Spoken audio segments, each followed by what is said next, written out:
Beyond the dance to the podcast land.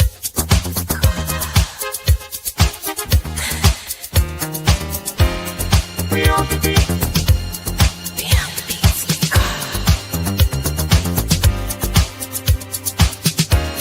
Beyond the beat. Beyond the beats.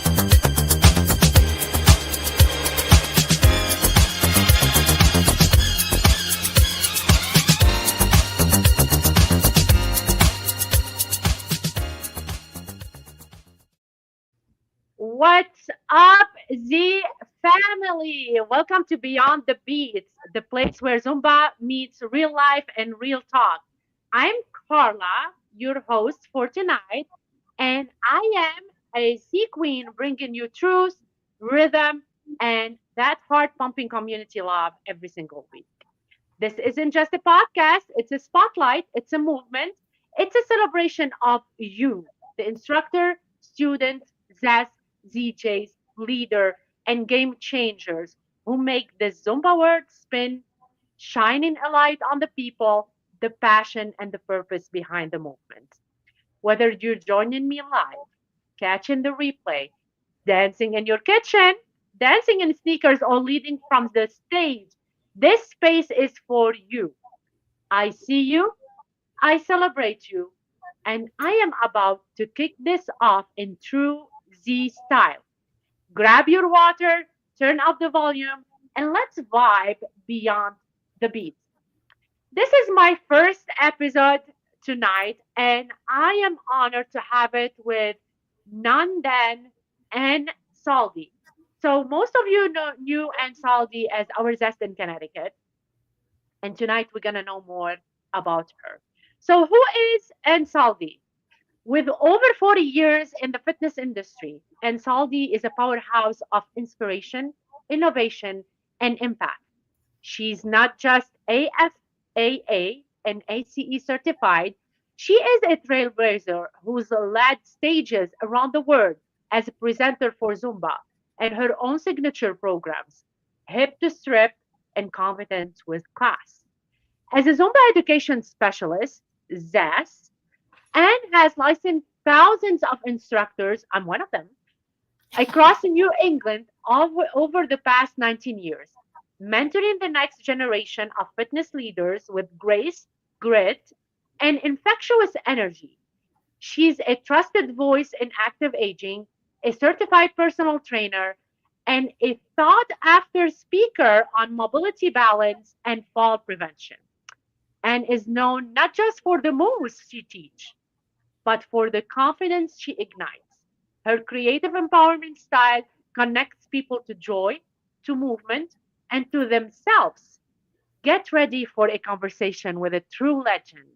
And Saldi is in the house. How are you, Ann, tonight? Hi, Carla. Oh my God, that was a lot.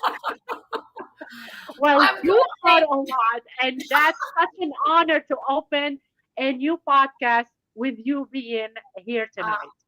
Trust me, Carla, and everybody. I'm truly honored to do it, and I love just being able to. I think this is so needed, Carla. And I hope this helps a lot of instructors or anybody out there just listening. And I hope we can inspire people with different subjects. So I'm so excited. You already inspire everybody. You are one of my biggest inspirations. And Thank, it's such an honor to have you tonight in the house. thank So, you. and we're going to start a little bit about some stuff that we see in our community, especially in the Zumba community. We Mhm. did speak like a couple months ago about something that happened to me 8 years ago with a fellow instructor. When I first became an instructor, I was kind of like bullied, and like rumors, has been spread, and um, we both know that rumors can be spread to hurt others, even when Yes. they're not true. And how you told me that karma will eventually find its way. Since we both agree that no one is perfect and everybody make mistakes, what can you tell the community about all these speculations that sometimes we fall into? Well, that is a huge, and I'm glad we're starting with this because I think sadly it's a huge part of what the I agree. industry and what we're in. Um, I believe that a lot of times just starting with people with the negative intentions and jealousy. It's negative intentions, jealousy. Um, as some people call them haters and all that. The thing is that what I would say to them, the people that do it, because trust me, in my 40 years, I'm immune to it now. I'm totally immune to it and gone through a lot of different things in my career and in my personal life. Because, unfortunately, they're everywhere. A lot of people that do this. But the point is, I would first want to say to people out there that do this, take a good look in the mirror, because you know what? They won't though, because you know what? They have to look at themselves and they have to go. People like that don't know how to go deep. They want to just their goal is to be, and it comes from an insecurity. What I've learned over the years too is that people aren't so much jealous of you, they're jealous of what you have, whether it Yes. may be a title, whether it's a position. It's might be personal sometimes, but most of the time it's basically what you have earned, what you've worked your ass off for. Like some people don't want to really even listen to that. Oh, everything was handed to her.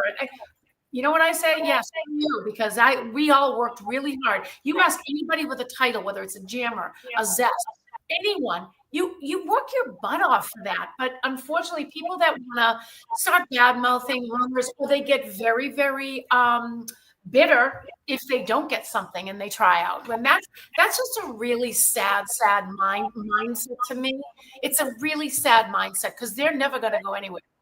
If they already, I love that quote. I put it out there not too long ago about when you start disrespecting others, it's the start of your demise. So you think the people that want to do the rumors and the hates and this one, this and she's no good, he's no good. You know what? The loudest person in the room, or the one that's doing all the talking, think about it. They're the most insecure. Most of us, I mean, over the year, I just say to people, am I human? And did some of the things that I went through hurt? Yes, absolutely, because I'm only human, right? And I we're agree. all, but guess what? I stayed quiet and I stayed true because I worked hard. My greatest accomplishment is what you see is what you get. I don't try to be anything other. So if you're all these people that are so loud with their rumors and their hate, making people turn on others, I feel sorry for you because it's never gonna go anywhere. And Beto Perez always talks, because I was very fortunate and I consider him a very dear friend to this day. Most of us that have been with him 19, 20 years plus. He always used to say, if you're good, you gotta expect the haters. So, and Wow. that stayed with me because you are. If you're good at what you do and you're working hard, people are going to come after you. So it's almost like I say to instructors or anybody out there, you've got to just swallow that pill. That if Yes. you are and you're going about it the right way, and people really like you, and you've built this great reputation. People aren't going to like you just for that. Just for that, Agree. it's sad. So I would just, you got to grow thick skin in this industry. You do, because if you get wrapped up in it,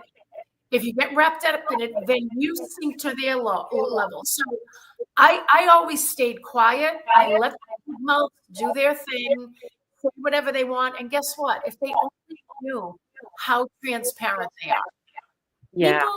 People that do these things are very delusional at times, I say, because they think that they're fooling them, they get away with all this. People see, like, you're pretty transparent, and especially people that have been doing something a long time. That's I'm so proud of my reputation because I genuinely am real. I genuinely care about people. I don't Yes. care. I don't care about how my ass is shaking or yours. I'm just enjoying myself, and I hope my enjoyment of what I do goes out to everybody in the my classroom, my trainings, my presentations that I've done, all of that. So, but yeah, that's what I would say. Sadly, people can't look at themselves, and it's a sad mindset that does that. They'll disappear eventually. I agree with you 100%. Like after what happened to me 8 years ago, I did build a great community of people. And I said, what happened to me, it's not going to happen to the newcomers in Connecticut. And Right. we are like, we have a no judgment, and you are part of it right now.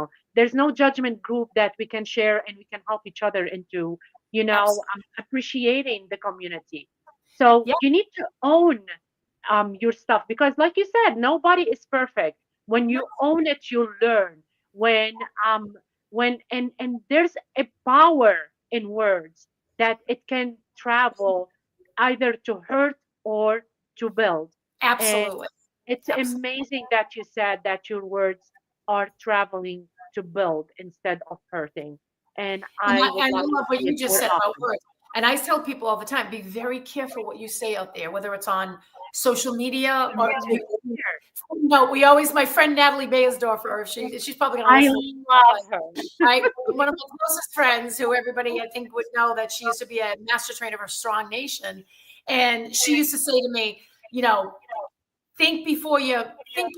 rattle the cage, or rattle, shake the baby, as they say. I'd rather say rattle the cage than the baby, but because people just get like so like envious and angry, and they just go for it. And guess what? You can't take those words back. You can't No, take them. So be very, very careful of what you say. And I people agree. see it, and you can't take it back. Yeah. Natalie is my strong mama. I know, she told me, because I was telling her about this. Yeah. Yeah. I really love her, and I would love to have her one day on the Oh, you should. podcast. She would Oh, be. definitely. It's gonna be my honor. I'm gonna have a lot of people. Yeah. I'm booked through December, which is crazy. That's amazing. That's Yeah. amazing. So we spoke when we talked on the phone. We spoke about this issue, and we spoke about your personal journey with your babies. I know that you have kids on the spectrum, on the autism spectrum, and I do have a child who's 16 years old on the autism spectrum. And we were, talking a lot about how can we help kids on the spectrum. And we were talking to HR with Zumba and stuff like that. You helped me so much to go through a lot of things as well with this journey. Can you Mhm. share what you have learned about yourself through parenting children on the spectrum? And Um, they, gosh, my God, they're going to be 22 in November, my twin boys. So I have twin boys that have autism, and they're both on the spectrum. Thank God. I'm going to knock on wood. They're doing really well. First, what I learned about myself was I, I didn't know the real strength I had until yeah, I had it. right? They made me a better person, and they brought out strength. And as you all know, you guys call me, mama, your mama zest and all that, but mama bear for my kids will strike if you hurt my kids or try to hurt my kids. But the point is that I just became, it was tough. It was a major blow. I went into depression. I went into major depression. It was the yin and yang in my life. Yes. They had just got diagnosed. They were 2.5. And then I sick 3 months later, I got a call from Josie Gardner, who you guys know, who co-wrote the Gold program. She said to me, "Hey, Joy and I were down in Miami. They're doing this new program. Have you ever heard of Zumba?" So she's the one that told me to go. And I said, "No, Joy, I'm not Joy." I said, "Josie, no, I'm done." I was quitting. I literally, when they got diagnosed, my whole world collapsed. Yes. So I did not want to, I was going to give up fitness. I just didn't want to, I hated the world. So long story short, Zumba itself, and that's why I can personally say Zumba saved my life in many ways, because I got the best job of my life, but my kids, the worst thing in my life happened, and then I got the best job in my life. So it gave me a little bit of a balance. That was a long, grueling day back in those days. 11 hours, guys, I had to take Beto's training. There was 175 of us that day, and it came down to 4. Myself and another person became a zest that day, and then the 2 others were alternates out of 175. But my strength, there was some, Crazy. going back to my kids, there was something kind of strength my kids gave me, even though my world was crumbling. I Yes. did it for them. Like everything is for them. Everything I do is for them. Yes. And I'm blinded sometimes with that. And so I'm most proud of they made me a better person, and the strength that I found out that I had. Yeah. That's awesome to hear. And I just today, you guys will see it soon. I'm going to post it. My kids had a variety show, and my son Bobby, I don't know where he gets it. He's quite a little entertainer. I don't know where he gets it, but he's got a great voice. So he did a solo. So I'm gonna post it, you guys. Very proud of him. He loves it. Yeah. That's amazing. I love that. I love hearing that. So what were some of the biggest misconceptions you faced early on, and how did you navigate them, especially with your own babies and the spectrum?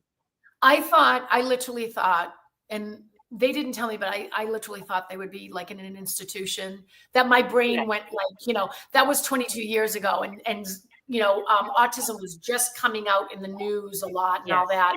So my mind, of course, went to a very dark place. Oh my God, my kids are going to be in an institution.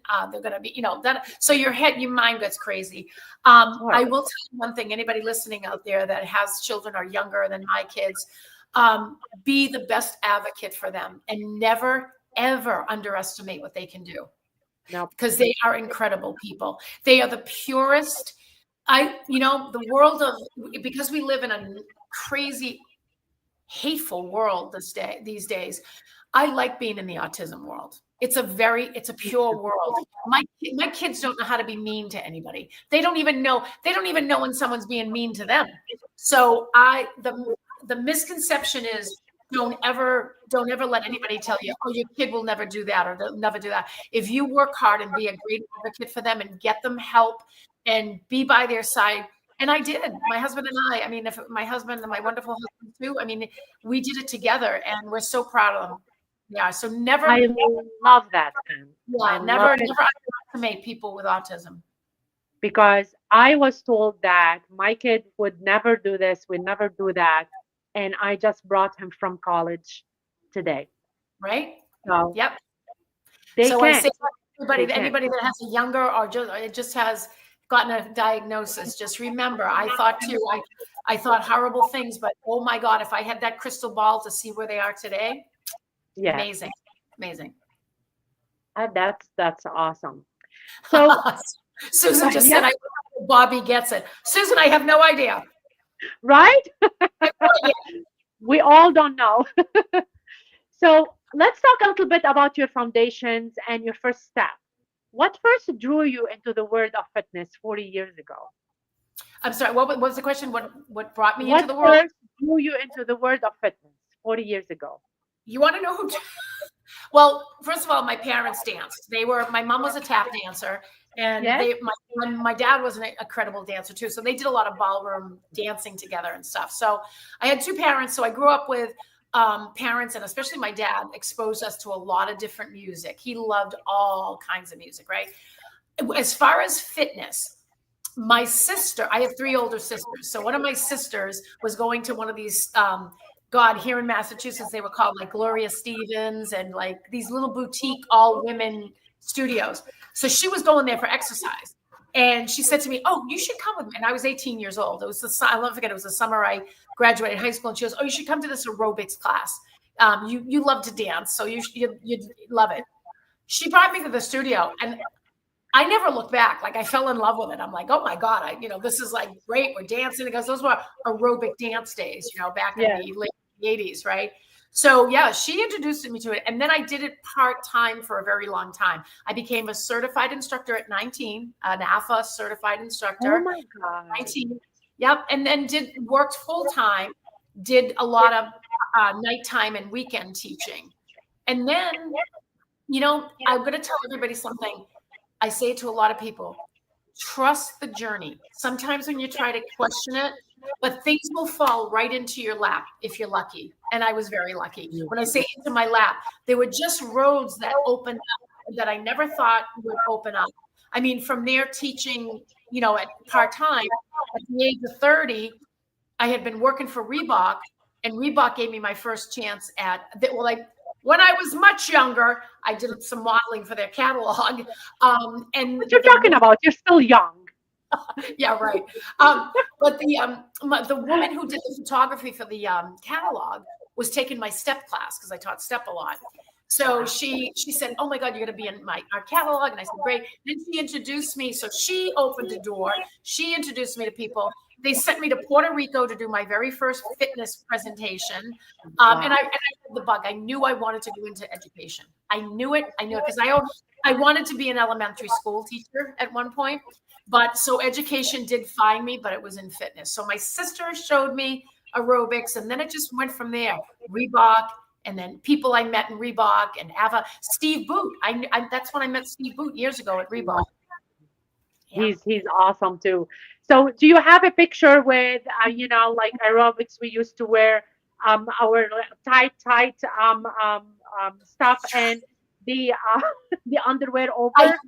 I not too long ago I posted something on Instagram, I think, and Facebook, where I was in an aerobic competition and I had my leg warmers and the thing up my ass, and when I could wear it up my ass, please, the thong was up my ass. I had one blue and my underwear over it yellow. Exactly. Oh, the leg warmers were the greatest. And thank God somebody finally said, "Hey, listen, don't wear the thong on the outside. Keep it in underneath." That was not a good look. I agree. I still look at this picture. My daughter was laughing about it. Like, she was like, "I want to get it everywhere." I'm like, "No, no." Oh my God. I love that.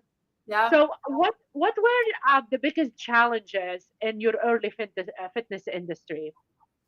I'm going to be raw and honest.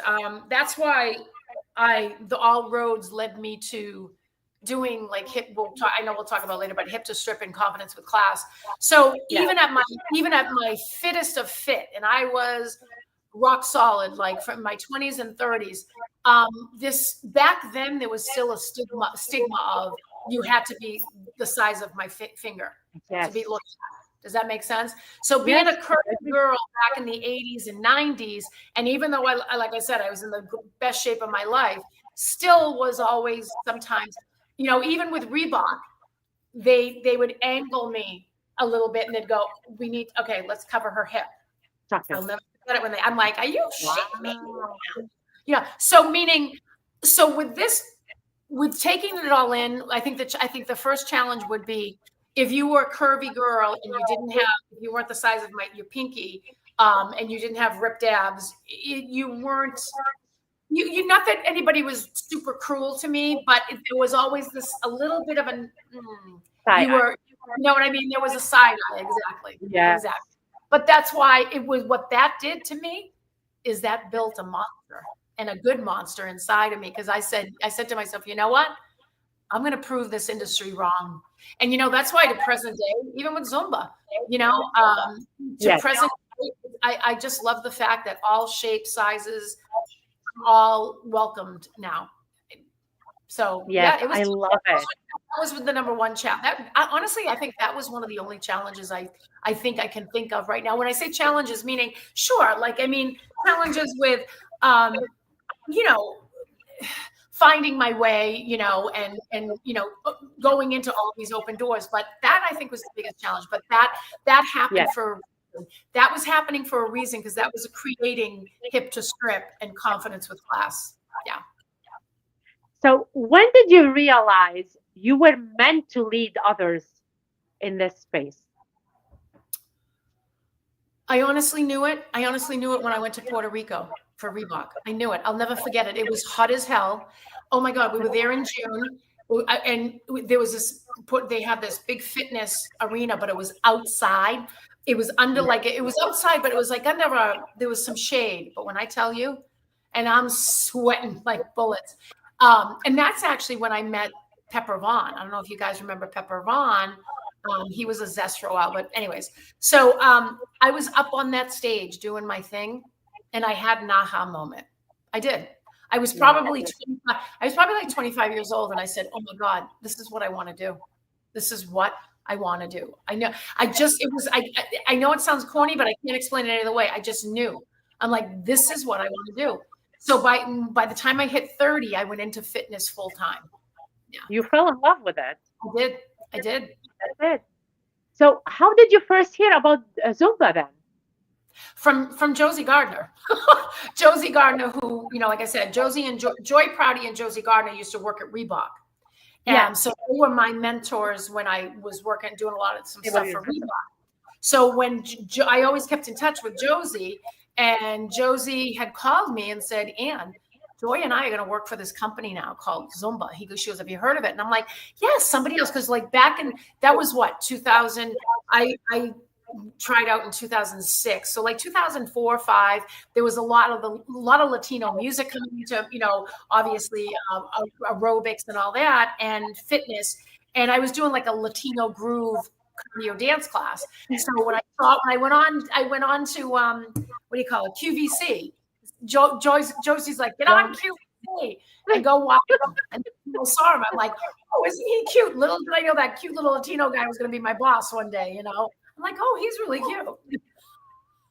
Yeah. I love that, man. She told me to get down to Miami and try out. She goes, they're looking for somebody for New England. That's amazing. Again, one other thing I'm going to say to everybody listening, trust the journey.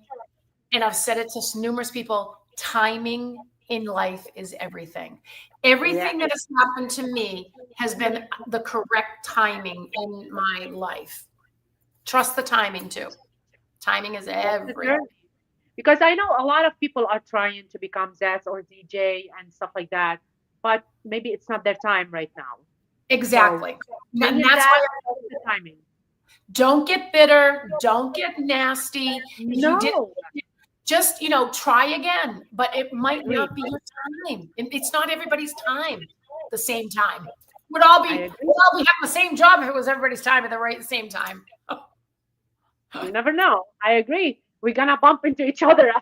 we're going at the same time. It's gonna be crazy. Exactly. How have you evolved as an instructor over the years, Anne? Like from the beginning, you started as looking at yourself and everything that fell through into something that you really love and care. But how did you evolve like through it all? I'm going to be honest with you, how I evolved through educate. I never stopped educating myself. I was so hungry to learn and learn and learn and learn new things. And I've always said it. I even say to people that take a B1, I love Zumba. Zumba is been a huge part of my life, but I do other things. I educate myself and I try. That's how I've actually kind of evolved. You can't put all your eggs in one basket. We love Zumba. I love Zumba. I adore it, but it's not the only thing I do. Does that make sense? No. So I need to educate yourself. Thank you. You totally do. You totally do. You absolutely have to. 2000. Just 2006 is my year. Hang on, girl. Diane, you hang on, baby. It's coming. I love her. That's one of my sisters out there. I can. Her and Susan, they've been in the chat too, like, and Abby and everybody. Like, I love everybody, which is really awesome. So thank you guys for being here tonight. So education. Please, and tell everybody about educating yourself, because Zumba gave us one day. Yeah, right. Can you tell everybody what education can lead to, please? Because not everybody listen to that. Maybe they will listen from you. I'm going to be honest with you. So education still is everything, but even in the Zumba world, I'm going to be honest with you, it's changed. Of course the program has changed in some ways, because of course it has to evolve, but education has changed. But to be honest with you, I think education has changed in not the best way, because I believe that we're in a society, especially with, guess what, social media. I mean, there wasn't Instagram in 2006. We didn't have, I think it was YouTube. YouTube just started, I think, or something, right? But we didn't have Instagram. We didn't have TikTok. We didn't have, I think, did you all hear Beto? I think T. Kusin put it out. He's in the backseat of the car talking about like the younger generation now and how they look at things. I just think everybody wants a quick fix, and they want the quick fix, like Beto said, quick. I want it now. But you don't even have qualifications or education behind you. How are you going to be, just shaking your ass isn't going to make it. I'm sorry. No. And anybody can shake their booty, but have some quality, have some education. And education is just learning about new things, making yourself every year. I wanted to make since I've been teaching, I wanted to get better. I still do better and better and better and better. So education is, 100%. I think it's fallen down a little bit because I mean, look at Zumba, right? Jam sessions, right? Jam sessions are amazing. I was a gold jammer for 4 years. I think they're really amazing. But I'm going to be honest with you. I think that jam sessions are fantastic, and it helps so many Zen members, like, learn how to hear music and choreograph. But I also think it's making a little bit of a we're losing our creativity. Does that make sense? Because if I see one more post on, not about the gym sessions, but if I see one more post on social media, somebody going, "Hey, quick, give me a merengue, quick." Oh, can't you figure one out yourself? Do you know what I mean? Like that's just, my mouth goes, "Are you kidding me right now?" I mean, again, go to I'm not saying it. right? I agree. Okay, go to a jam session then, but don't go on posts and on some of the pages. Quick, I'm in desperate need of a merengue. Somebody give me choreography. Oh my There's God! a ZES and ZJ for a reason. ZES and ZJ for a reason, and Exactly. that's part of the education. And you can't always rely on us either. Like, that's what I'm trying to say is I think that we've created through social media.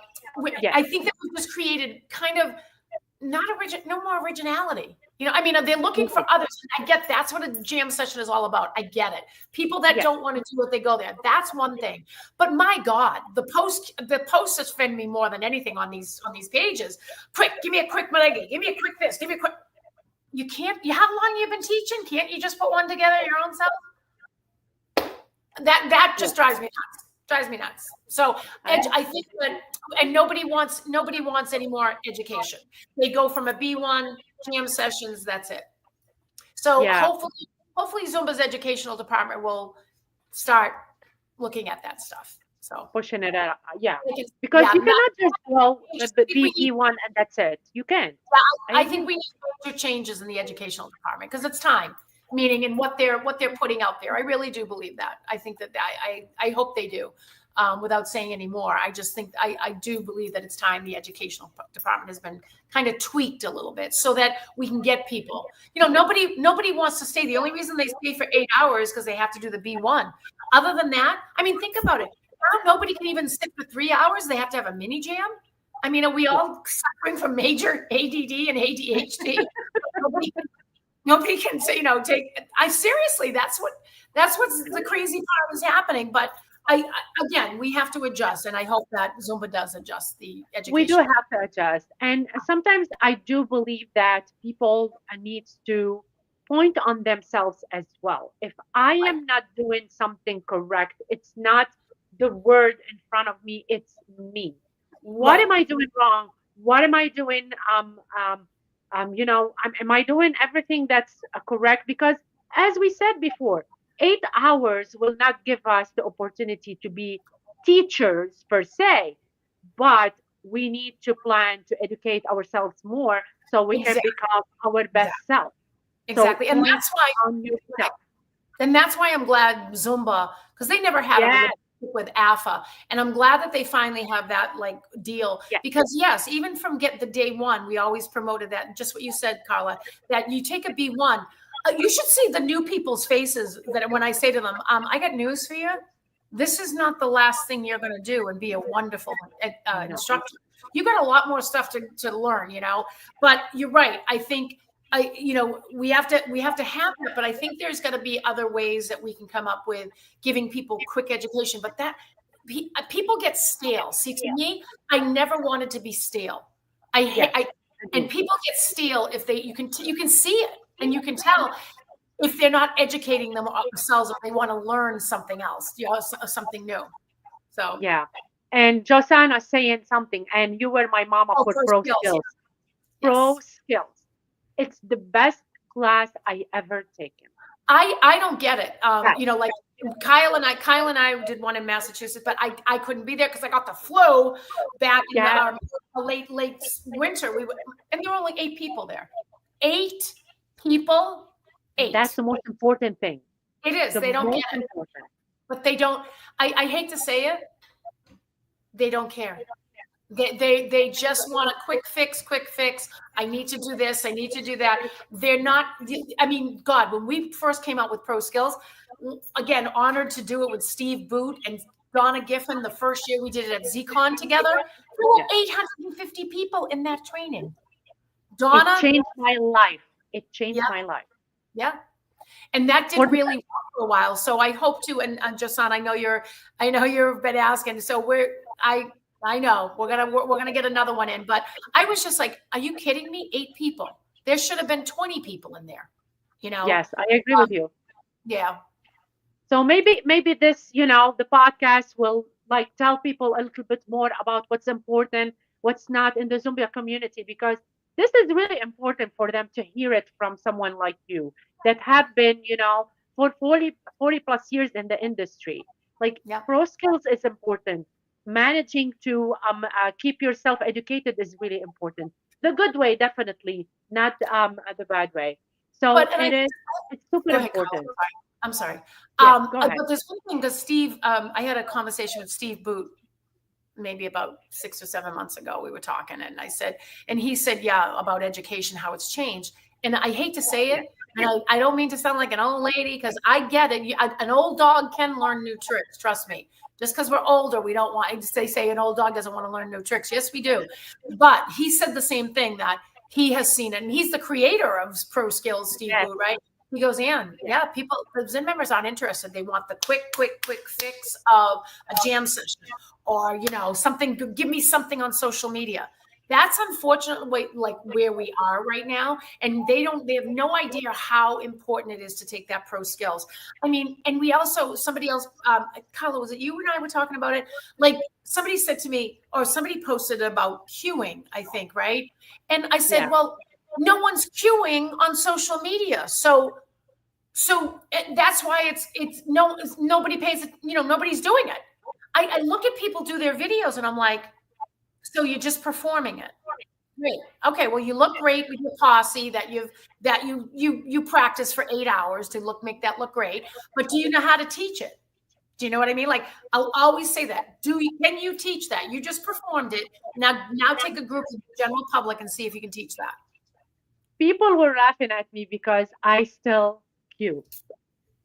They're laughing at me because that's frightening. That is hard. I'm not a performer. I'm not going to be a performer. I'm here for my students. And we are. We know from Pro Skills that we teach you that half of you as an educator, half of you as a performer, because the performer is needed. You know, that brings the energy. But you can't be a performer the whole time, or nobody knows what the hell you're doing. No, I agree 100%. But I was your student at Pro Skills, and I give you like hands down. I learned so much from you, Anne. And like I said, like Zumba is new to me, and I was a student, and we did only 8 hours. But when I did Pro Skills, you changed my life into a different perspective. And I'm still teaching. I'm still queuing. I'm going to tell you, Steve Boot changed. He's amazing. No, when he developed that program for Zumba, I'll never forget it. We were at a Zest meeting down in Miami, and here I'm next to Beto's to the right of me, Gina Grant's over here. We're all in like this round table, right? And so Beto's he's cheating off me. I'm like, stop cheating off me. But anyways, so we all said it. He made even all of us better teachers, because I did cue. I had sometimes, like Steve always says, some people have a natural gift to cue on their own. They don't even realize they're doing it, right? But so I had already been cueing, but for him to sharpen those tools, I mean, but that's what I'm talking about. Even Beto got up when we all did the pilot of all of the Zesses. We did the pilot. Beto's like, Steve, incredible. Because Beto's known, he's It's a body language cure. Beto, if you notice, but Beto is like a, he always does his Beto jump and he does all that stuff. But we all learned so much, so much. So again, even Beto Perez sitting right next to me said, "Damn, he goes, this is good." I love that. I would love to meet Beto one time. I would Well, really love to. No, he's I do believe he's down to earth person. Like he is so down to you know earth. what I'm going to tell you he is? He's a very hard worker, very, very, very hard worker. Look what he did. He instilled a lot of good things in us that who were fortunate to be trained with him all the time. But he always, he you know what he is my favorite part of him? He is a great judge of character.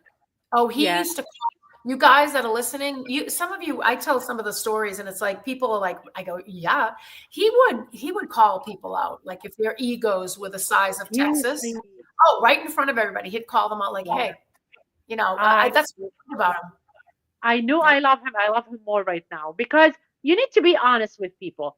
And I know that some people don't take honesty with a grain of salt, but I'm always honest. I don't want to remember. I'm 47 and I don't know. I don't want to remember what I said to people. So I'll tell the truth out of nowhere. Like that's it. I'm scaring myself now that I'm 62. They say as you get older, the filter goes away. My filter was gone a long time ago. My filter was gone a long time ago. Stop. Like Mary is saying right now, you're the queen. You don't even look 62. Well, I'll tell you, after a B1 training, I kind of crawl home, but just kidding. No, it's all, it's all real. I'm very, I'm healthy and that's all I care. Because guess what? I love you. Age, I don't give a shit about age. I really don't. And my mother was the same way. If I'm healthy, age is powerful. Aging is powerful. People are afraid of it, but don't be afraid of it. It's very powerful. It is. If you are growing older like us, that's right. I'm fine with that. That's right. That is so right. How did you develop hip to strip? Well, I told you, right? Well, when I talked about the challenges of like, what body images and how people, back in the 80s and the 90s, it was a little more like if you didn't have a ripped six pack or you weren't the size of a pinky. That was planting a seed in my head, and I was going to prove to the fitness industry that guess what? I'm curvy. Even like I said, even in my best shape of my life, I always had curves, but it's who I am, right? And I liked myself. And I do you believe I just said that? Did everybody go, did she likes herself? I always knew I'm a good person. I was raised by good parents. I was raised by great people. And thank you, Mom and Dad. I mean, they were great people. But my point is that going back to the hip strip. So and I'm proud to say this, my hip to strip was the very first non-Zumba program that was presented at ZQueen. I was shocked because I just took a chance. I had talked to Josie Gardner and I said, Josie, because she had seen my hip to strip. And I said, Josie, do you think I should submit it to Zumba? And if you guys know, I'm gonna imitate Josie. She's like, why not? Just do it, So I submitted it. And this is back in 2010. Wow. And I submitted it and I went, oh, they're never gonna take it. Guess who called me? Alberto Perlman. No, Alberto Perlman. And he said to me, he goes, we're looking at your hip to strip right now. I said, don't worry, Perlman, my clothes stay on. He was dying. Don't worry, my clothes aren't gonna come off. That's just the name of it. Anyway, so he goes, we're gonna let you do it. I'm like, oh my God. You are? He goes, yes. He goes, I think it's going to be amazing. So but I had already been doing it. Remember what I said? Don't be a one-trick pony. I have done more hip strip masterclasses than I have Zumba masterclasses. You want to know why? Because it's yours. Right. And that's, and again, I love doing Zumba masterclasses. I'm not saying that. It's just that that gave me my identity. my identity is not just Zumba. Does that make sense? And I adore Zumba. Of course I do. I have another thing, and I love being creative. I'm an artist. I was going to go to Mass College of Art. So I have the creative brain, and I always I started like, what could I do to make anybody feel really good about themselves? And I'm like, okay. So my dance was always a little bit of a sexy kind of thing, right? And that's when it kind of built from there.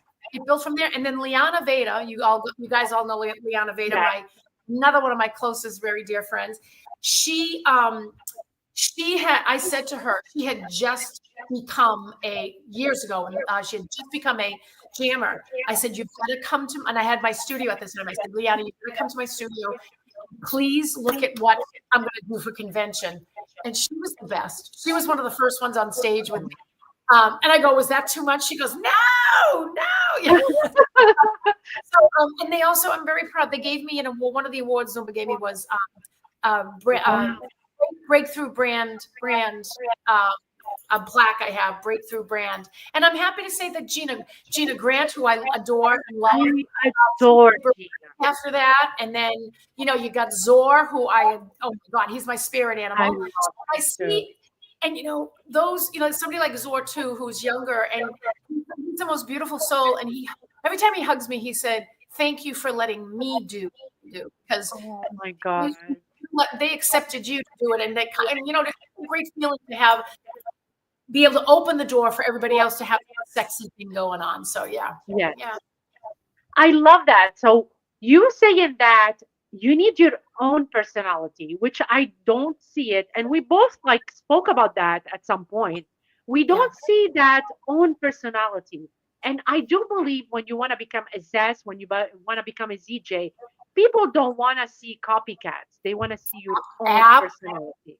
And saying that about hip and strip, that gave you your own personality. 100%. It gave me my own identity. Yeah, what can you say to people that they want to become Zest, they want to become ZJs, and they are eager to show their own personality into what they can incorporate into Zumba? And I first say, stop trying to impress and just be real. Stop trying to impress and just be you and be real. I never lost sight of myself. And when Beto and Alberto Perlman saw my program, Beto was so cute. He hugs me, he goes, muy bien. Oh, he goes, I can't do that. He goes, ooh. But it was the greatest thing.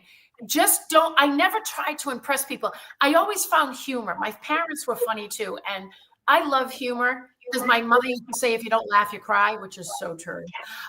But also that's how people can relate to me, because of I am what you see is what you get. I never try to, when I dance, I don't try to impress. I just do me.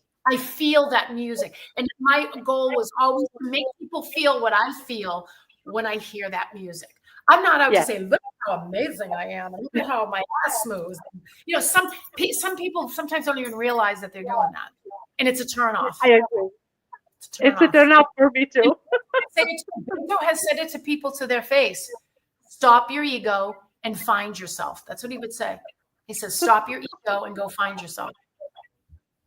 I love that. You're performing in front of people and everybody. I'm broken myself.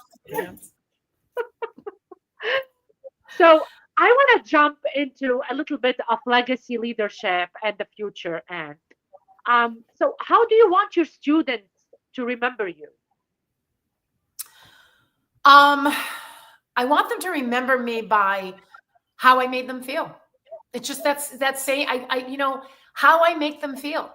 Not wow, she had just this amazing Zumba outfit on, and it was. I don't care. Who gives a shit about the? Oh, sorry, Zumba. No, Zumba outfits are wonderful.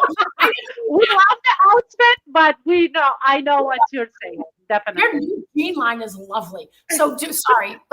Don't take that out of context. My point is that it's not about what the hell Zumba outfit you have on. It's about, I want them to remember me for making them. And that's the biggest thing between hip to strip, confidence with class. My students, my general public students, they all say the same thing. Oh my God, I leave your classes feeling so great. That's like gold to me. You know, that I think sometimes too we lose sight. Everybody thinks they're thinking of their students, but social media I think is blinding instructors.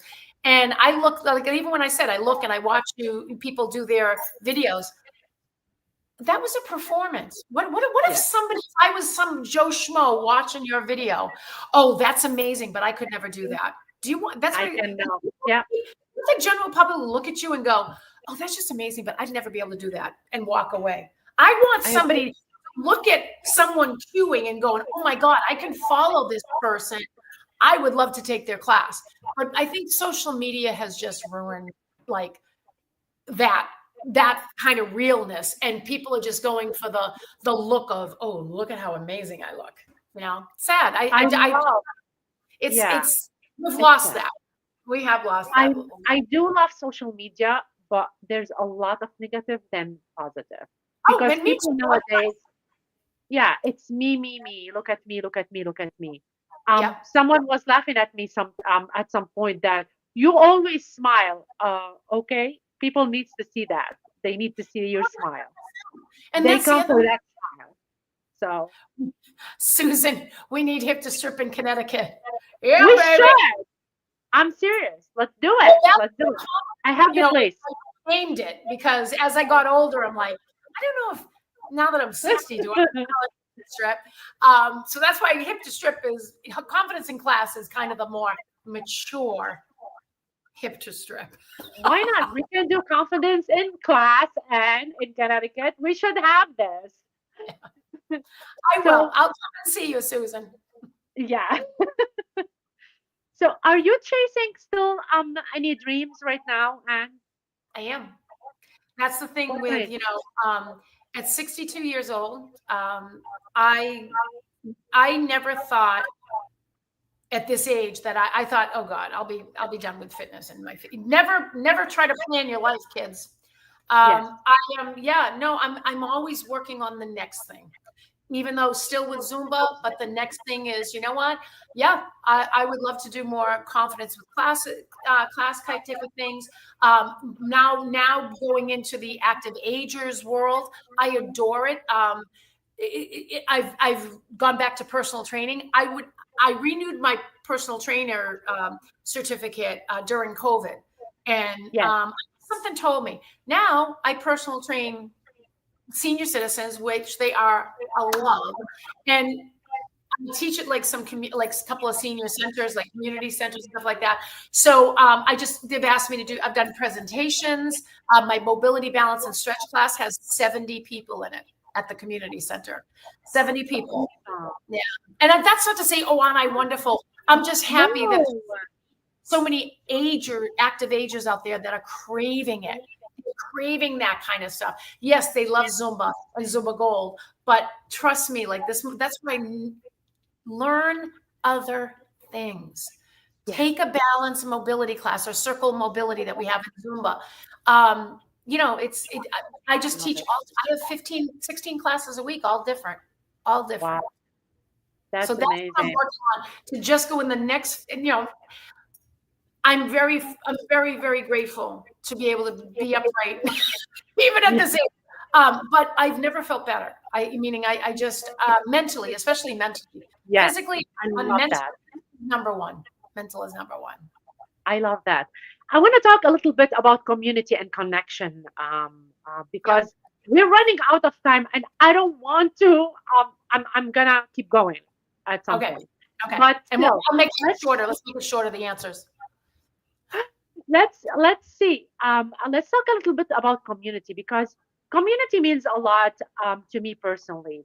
So, what do community and connection means to you, especially in the Zumba industry? Well, I mean, the New England community, I've always been very, very proud of, because we've always had a pretty strong community, and it's as we know, it's a shared sense of purpose. But there's the key word: shared.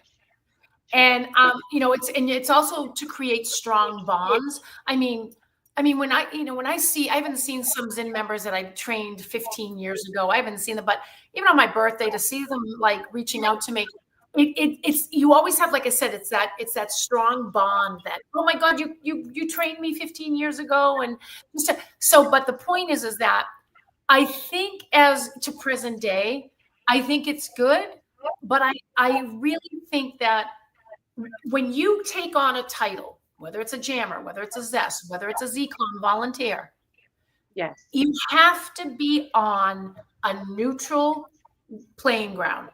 Listen, here's my honesty. Well, not everybody's going to not like everybody.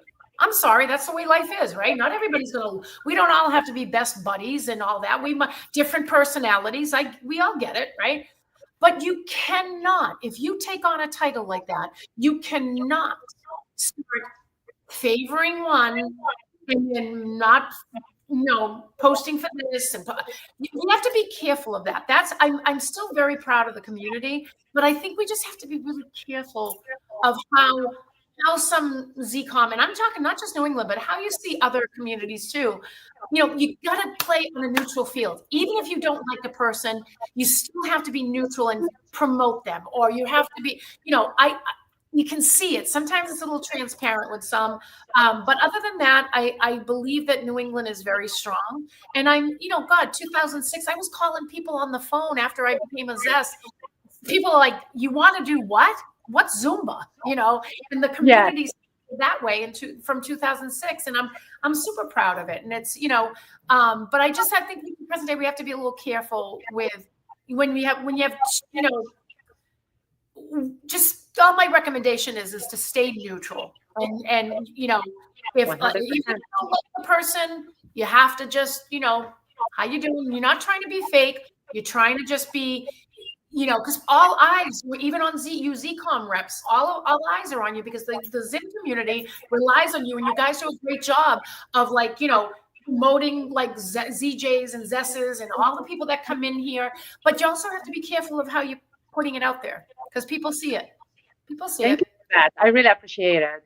I'm being a ZCom volunteer from 2017. I've been part of it. And I cannot be more honored. And I love that you said that because we need to be neutral. We need to be helping everybody. We need to be there for everybody. That's being a professional. So we can connect the community. Right. You have to be, that's being maturity and a professional. Definitely, 100%. You cannot say, I love this person, I don't love this person, and vice versa. You need to be neutral. You need to be there for everybody. And this is part of what I do in my Connecticut community. And we spoke about that. You are part of it. And I love that you are part of it right now. And you saw that I have 83 instructors in that messenger. We all connect. We all help each other. We're always there for each other and holding each other's hand. Like last Saturday, I literally had 3 events. And I was running from one to one so I can at least be present for each and every one of them. And they see it, like you said. Absolutely. They see it. Everyone is watching what you're doing. Right. Everyone. People might not say anything, guys, but they see it. They see it. They take it all. I agree. 100%. I just saw my boyfriend popping in, Doug Orr, and he just came in today to give me some flowers because it's my first Beyond the BeatZ. So I'm gonna say thank you because he just said hi. And he comes to my Zumba classes as well, and I tell him you have 2 left feet, and I laugh sometimes because of that. So for you, Doug, the flowers were a good thing. That's a good thing. I love him. I can't with him. So let's a little bit talk about about the creativity and everything. You were talking about creativity a lot through your life.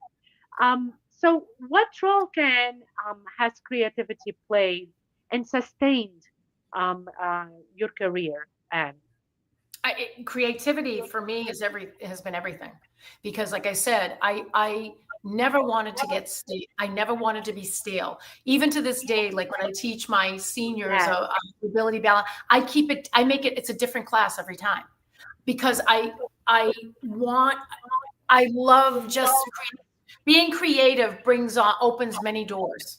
And that's what I'm trying to say. If you think out of the box, whether you're going to be creative and in the Zumba world or even outside of the Zumba world, it is what I've lasted 40 years because of creativity. And I embrace it. I love learning new things. I learn new things, and then the brain starts spinning. Like, what can I do with that? And but creativity has been with me from day one. My father was an artist. I told you they both were great dancers, but my dad was a graphic designer by trade, but he also was an artist. He drew a lot, he portraits, and the creative gene from my dad is huge with a lot. My sisters and I, we have for me, it is what has made me last for 40 years. Just don't get, I just never wanted to get, so. How do you find your voice in a crowded industry place? I think I'm going to think about that for a second. My voice is heard. Sometimes it's not heard. Yeah. Sometimes no words are better than some words. Meaning, silence can be an answer to some things. Does that make sense? Meaning, yes, sometimes I speak silence to get my voice heard. Does that make sense to everybody? Like, sometimes you got to be quiet. Then when I want my voice heard, I'm just honest, and I tell the truth of like what my thoughts are, what my ideas are. But I never go at it like, well, I know it all, and this is the way it should be done. I mean, when you come off like that, I mean, there are people that present shit like that. Stuff like that. Yeah. Stuff like that. And they got to be careful, because again, they won't last 2 seconds. It's all you have to, with your voice and what you're saying to people, be very mindful of how it's coming across. And even at this age of getting older, I'm going to be honest with all of you. So my ladies out there and gentlemen who are, 50, 55 and older. Yeah. You know what? I went through a doubt when I started approaching 60. I'm like, I'm too old for this shit now. Nobody's going to want to hear me. Nobody. So I started having negative talks to myself. And then guess what? Few things happened. Zumba sucked me back in. They asked me to do stuff, which I'm very grateful still to this day. So you know what? Yeah, we all can have the negative voice, but you know what? I either keep quiet, or when I do, I'm very mindful of how I say it to be heard. Does that make sense? So I'm saying to everybody, like when you're out, even if you guys are going through the ZJ or Jammer, the way you talk on that video, they're listening. They're listening. They're taking it all in. Just talk about what you're doing for choreography. They're taking it all in. So my voice, I will voice it when I want to voice it. That's why I always say, "Here comes Mama Bear out of the cave," and have something to say. So put your ego on the side the whole time. Put your ego on the side. I love that. Guys, you can't have one. Everybody has an ego, meaning, but you can't have the type of ego that you think your SHIT doesn't think, because Beto himself would knock you down. I've seen it I've seen it right in front of my face, where he has knocked people down. Like, nope, you ain't doing nothing. Get rid of your attitude. Wow, I love people, that. Yeah, but keep my voice. My voice is still going to be heard. I'm here for a while. You're always here, and that's like everybody's chiming in and saying how much of a queen you are, and they love what you're preaching, which is really amazing. I love you guys. Thank you. That. Yeah, my passion, and passion is one thing, but it hasn't died. It hasn't died. That's part of the creativity with me.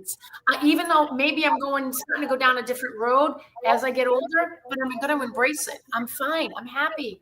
I'm so happy. Like, at 62 to be doing 15, 16 classes a week. And they're not all Zumba. I love my Zumba, and a lot of them are Zumba, but Zumba Gold, Zumba, but yeah, I'm very, very happy right now. That's amazing. How can communities better support each other in Anne's perspective?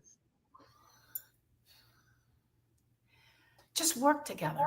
We were chosen. Just work together. And like I said earlier, stop trying to one up on somebody. I see it, and I get people DMing me all the time on the sidelines going, what is going on? And not just, again, not only in New England, but you see it in a lot of communities. Everybody's trying to up everybody and not work as a community, as one, hey, let's do this. Everybody's trying to one up as somebody and be better. Like, oh, look who I got coming in. Or this. It's all wonderful that we have great people coming to New England. How lucky are we that we have all these amazing people? But it's also just the way it's done. It's right. It's too much. It's just work with each other. Again, go back to that neutral playing ground. You have to, or get out of the position you're in. If you're going to be a ZCOM, you've got to deal with, just like all of us, myself, ZJs, we have to deal with the general public. And sometimes that is the hardest part of our job. And you have to deal with other people. I would just say, please, guys, work. You don't have to be like best friends, but work with each other instead of trying to up everybody up, trying to be better than the next of what they can put out there. Oh, look, I'm hosting, and look at this one, and look at that one. It has nothing to do with the people coming in, because they're all amazing. I'm talking about the people that are hosting and trying to, talk to each other. You guys had a calendar. We used to have a ZCOM calendar. Nobody pays attention to it. Zor, one more thing, guys, because I'm on a roll. Zor, he was lucky if he had 125 people in that. He should have had 500 people. But you want to know why? There were too many other things going on. Yes, let's get people into New England. Yes. But please converse with each other so that each ZJ, each Zest that comes in here gets a good turnout. We're pulling the Zin community apart because way too many things are going on at once. Does that make sense? So yeah, but not everybody have the calendar. Not everybody have, the opportunity to see the calendar as well. And I do believe before, without the calendar, and it was much better, because we didn't have super at this point with the calendar, I feel that there's people that fighting who's better than this and who's better than that, and I want to have this, and you're not supposed to have that, and it's becoming a fight instead of becoming like exactly. So I don't like that. Right? Isn't there a way that's what I'm saying? Bring in all these amazing people. Yeah. Absolutely. But we've got to make sure that you're too many things are overlapping each other, so you're not getting big groups. Guys, back in the day, we had so many people at these events, and I know it's different. I'm not bringing out the violin. Well, back in my day, but I'm just saying it is different. But that's my biggest thing I would just suggest to the community is to really communicate with each other so that those people coming in get a really good attendance. Does that make sense? Now, I think that's important. I really do. I think that's super important, and it can be done. And maybe just I don't know. I mean, that's you guys in the ZCOM world, but someone looking from the outside, that would be my suggestion as a community to try again. The people you're hosting is amazing, but like I said, the team members are being pulled in all different directions, so we can't. I just think because you've seen it all, you've found it all at some point.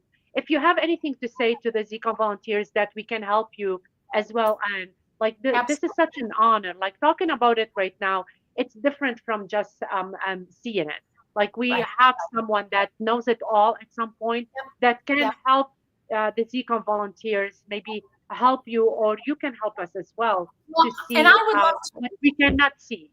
Right. And that's why, you know what, I will take you up on that because, I respect you guys. I do respect the ZCOM committee because you guys are I mean that. And you guys are very, very helpful. But I also didn't want to meddle in where I really shouldn't be. But now I'll just say, hey, guys, have you thought of this? Have you thought of that? Not all the time because I'm not that type. But I'm just saying, yes, I will do that. If I see something and, hey, guys, what do you think about that? and then you guys can, because again, it's probably is good to have the eyes from the outside looking in when you guys are trying to bring everything together. Yeah. Yeah, we can make, I can talk to everybody, and maybe we can make a different, like a messenger that we can have our zest in it, and Yeah. we can manage to talk Yeah. and fix whatever we need to fix in Connecticut, because we are Absolutely. working together, and we should be Yes. working together as the group. Absolutely. And Yeah. Everybody's. today in the podcast, talking to you back and forth, it gives us a lot of ideas, and it gives us a lot of different perspective that it might help our community, which It would. I really pride myself into it. I love my community. I do. Yeah. And I do That's, too. yeah, New England is hot. It's always been hot. It has. yeah, It's always been hot, New England. And I mean, like people always, so that's what I mean by, I'm so glad that there's more people like guest ZJs and guest Zesses coming in, because they're always like, oh, when I used to go to Zest meetings, like, oh, we always hear that Massachusetts and all of New England is right. hot. Yeah.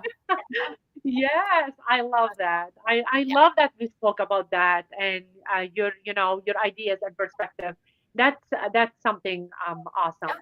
So I really don't want to go, but before we go, and let's end the final beats. If you could leave our audience with one message about Zumba, about life, or about following their passion, what would it be? I would, well, first Zumba. Zumba, Zumba is magical. I think Zumba is incredibly magical because not only from my own personal, like I said, it saved my life in many ways with my boys and all that, but I see what it does to my students or the people that go through B1s, or especially I'm going to say students first, because we do that, isn't it? It's amazing to say that we change people's lives just by dancing with them. And this program is pretty cool. So always know that it is very magical, It is. and what we do is magical. We help so many.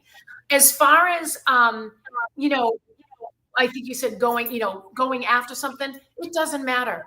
And any age, you go for what you go for it. If it's in you, go for it. But I just want you to remember, whether you're going for, somebody wants to become an instructor, somebody wants to become a ZJ, somebody wants to become a Zest. Please, if you don't make it the first time, don't turn bitter. Don't turn back and go, Zumba sucks. They don't know what. That's No. being a victim. Don't be a victim. You try again.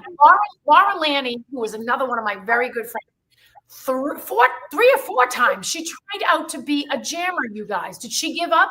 She would talk to me. I said, don't freaking give up. You keep trying. Guess what? Third time was a charm, and she became a jammer. So don't just keep going. If you have the drive, keep going. But I'm going to tell you right now, it's all in how you do it. It's all in how you do it. And what I mean by that is not how you're dancing. It's how your mindset and your attitude comes across. Be very careful of that. So I go love for that. what you want to go for, but just do it the right way. Do it the right way. Really hot. And I want to say thank you to Marianne. So she's telling me, if you can see everybody, the Zumba art that she did. This Oh, was in 2020 when we got into cool. COVID. Yep. She asked me about where she should send this, and she made it for me. And yes, Marianne, I still have it, and it's my honor for me to have it. Oh, It's that's my sweet. I know. Can you believe that? I see. This is the community, and that I'm talking about. Like I agree. people know, and people notice good people, and They do.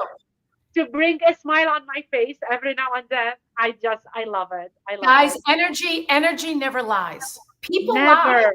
People lie, but energy never I lies. agree. That's Energy never lies. And just like that, we have reached the final beat of this week's episode of Beyond the Beats. From rhythm to real talk, from sneakers to stories, you showed up, you shared, and you reminded me that of this community, what this all community is all about. It's about heart, movement, and love without limits. Before I wrap up, And can you let our audience know where they can connect with you, whether your classes, social media, upcoming events? I want to know Um, everything about you, and I'm sure everybody does to follow your journey. on Instagram, Saldi's S. You can follow me on Instagram, Facebook, and Saldi's S. I teach. I teach right now regular traditional Zumba classes Wednesday mornings and Wednesday mornings at 9 a.m. and Saturdays at 10 a.m. at Club Elevate in Framingham, where I live. And I have what do I have coming up? I don't even know. Well, that's why if I don't have my calendar in front of me, you know what? I am gonna yep. I took a little time off, kids, but I am gonna come back. I'm gonna do more master classes, and guess what? I've already been booked. Yeah, to do maybe a confidence with class coming up, so we might get that ball rolling. Bring But something. gold class with Carmen in Stoughton, Mass. She's a love. She runs the YMCA down there. I'm gonna do a Zumba Gold masterclass. So you'll see that on social media. I've been posting it a little bit. So I told her I'd do it. It's her birthday. So she's a sweetie. So yeah, those are a few things I got coming up. We will bring you down here as well at some I'd point. love to come and see you guys. Love to. Yes. So thank you everybody for the Z Love. Until next time, keep shining your light, keep lifting each other, and keep dancing like nobody's watching. But keep everybody inspired. This is Carla and Saldi, your Z Queens for the night. And we will catch you next week, and we can go even deeper beyond the beats. Have a good night, everybody. Good night, everybody. Thank you, Carla.